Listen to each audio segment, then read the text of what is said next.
11/11/1994 শুক্ৰবাৰ অমৰজ্যোতি বাছ যেখন শিৱসাগৰৰ পৰা ডিব্ৰুগড় অভিমুখে গৈ থকা অৱস্থাত ৰজাবাৰী পুখুৰীত বাছ দুৰ্ঘটনা হৈ 60 জনৰো অধিক লোক মৃত্যু হয়। তাত মানুহ বাচিল নে নাই বচা সেই বিষয়ত আজি তথ্য উলিয়াবলৈ মই পানবাচাত উপস্থিত হলোহি আৰু খুব এটা দুখ লগা ঘটনা। আপোনালোকে এই বিষয়টোৰ ওপৰত আপোনালোকে আজি প্ৰায় 3 মাহমানৰ আগত ভিডিঅ' এটা প্ৰস্তুত কৰিছিলো। ইনষ্টাগ্ৰামত বহুত কমেণ্ট আহিলে আৰু এটা ভিডিঅ' আপুনি প্ৰস্তুত কৰিব ইউটিউবতো কমেণ্ট পাইছো মোৰ ভিডিঅ'ত যে আপুনি পানবাচালৈ যাব, পানবাচাত এটা পৰিয়ালৰ এঘৰৰ মানে পুত্ৰ ঢুকাইছিল, সেই পুত্ৰজন ঢুকাইছিল। এই ঢুকুৱা ব্যক্তিজনৰ মাক মোৰ লগত আছে। মই নমস্কাৰ। নমস্কাৰ। আপোনালোকৰ ল'ৰাজন যে ঢুকাইছিল এজন ডাঙৰ আছিল নে সৰু আছিল? 2 নম্বৰ। ক'ৰবাত গৈছিল সি মানে হেৰি পলিটিকেল কৰিছিলে, ডিব্ৰুগড়লৈ গৈ আছিলে। হয়, তাতে বাছ দুৰ্ঘটনা হ'ল। তাৰপিছত আপোনালোকে খবৰ ৰাতিপুৱা 8টামান বজাতে পালে। দেউতাকে পালে, ONGC চাকৰি কৰিছিলে, তেওঁ লগে লগে খবৰ পাই তালৈকে গ'ল। সেই দিনটো বহুত দুখ লগা দিন।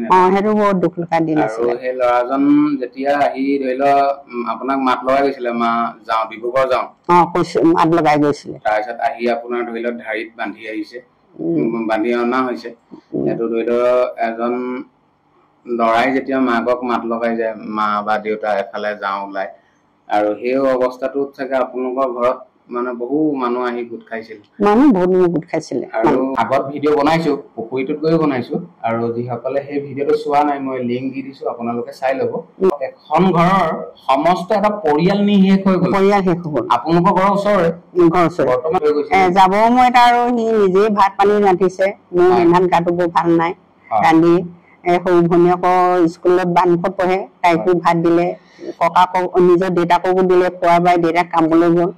তাৰপৰা অলপ দেৰি 8টামান বজাত মই ভাত খোৱাই নাই, তেনেকুৱাতে খবৰ আহিলে যে তেনেকে ৰজাবাৰীত অমৰজ্যোতি বাছখন পৰিলে।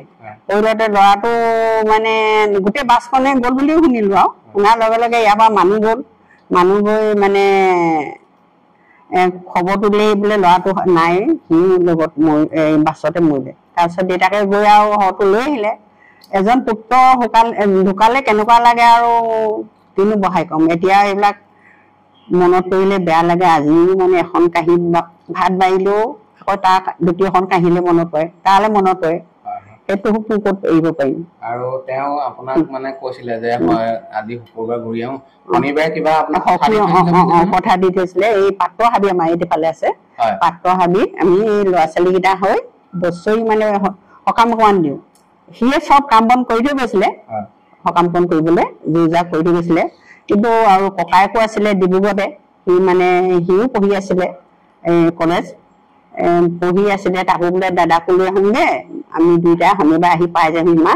তাৰপিছত আৰু সেয়া গৈ ঘটনা সেয়াই হ'ল। আৰু এতিয়া 11/11/1994 এই অভিশপ্ত দিনটো যাতে অসমত বা বিশ্ব বা ভাৰতবৰ্ষত এই ঘটনাটো যাতে এনেকুৱা এটা ডাঙৰ বৃহত্তম ঘটনা নহওক, এনেকুৱা ডাঙৰ ঘটনা নহওক যাতে। আৰু এই ঘটনাটো আপোনালোকৰ ঘৰৰ যিজন ল'ৰা হৈছে, ধৰি লওক আজি ঘটনাটো হোৱা 30 বছৰ হ'ল। সেই 30 বছৰৰ আগত কিবা চৰকাৰৰ পৰা সহায় সহযোগ পাইছিলে নেকি? চৰকাৰে এতিয়ানো মিছা কথাটো কি ক'ম, চৰকাৰে মানে মাটি নি টকা 1 লাখ দিছিলে। 1 লাখ দিছিলে। আপুনি যে অলপ আগত কৈছিলে মোক কথা পাতোতে যে ল'ৰাজনে মোক ইমান আমনি নলগাই, ভাত তৰকাৰী নিজে বনাই নিজে ৰান্ধে, খাই মানে আমনি এটা নলগায়। মানে সেই ল'ৰাজনলেতো আপুনি বহুত মনত পৰে ন? এতিয়া আপুনি অলপ আগত ক'লে নহয়, সি মানে কৈছিলে আগদিনা যে VIP এটা উলিয়াই লৈছিলে যে মা এইটো যে মই খাবনখিনি ভৰাই নিওঁ। মই কৈছো তুমিতো কাশ্মীৰলৈ যাম বুলি কৈছিলা, আৰু ময়ো পইচা তুমি কৈছা মই পইচা থৈছো মা, এইকেইটা পইচাই মই কাশ্মীৰলৈ লৈ যামগে, কিবা কিবি মই আনিমগে খালি। তাৰপিছত মই ক'লো তুমি কাশ্মীৰলৈ যাব নালাগে, এতিয়া পাছেকে যাবা, টকা পইচা হ'লে। এতিয়া তুমি সেইটো নিব নালাগে, থোৱা, বেলেগ হেৰি দিছো, বেগ দিছো, বেগতে ভৰাই পেটি লোৱা। সেইবোৰতে ভৰাই কৰি ল'লে। আৰু তাৰপিছত সেই লগৰ সমনীয়াৰ লগতো মানে খেলা ধূলা চবত আছিলে সি।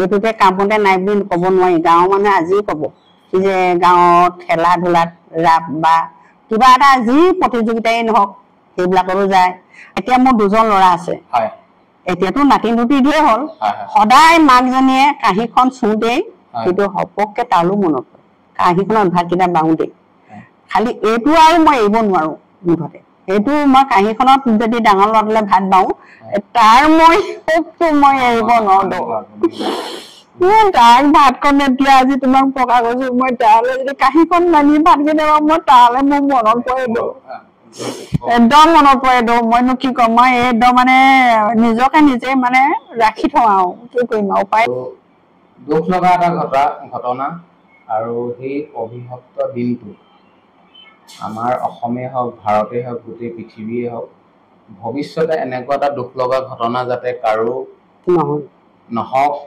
আৰু এনেদৰে কোনোবা পুত্ৰ এই পৃথিৱীৰ পৰা গুচি গৈ পুত্ৰ মৃতদেহ দেউতাকৰ কান্ধত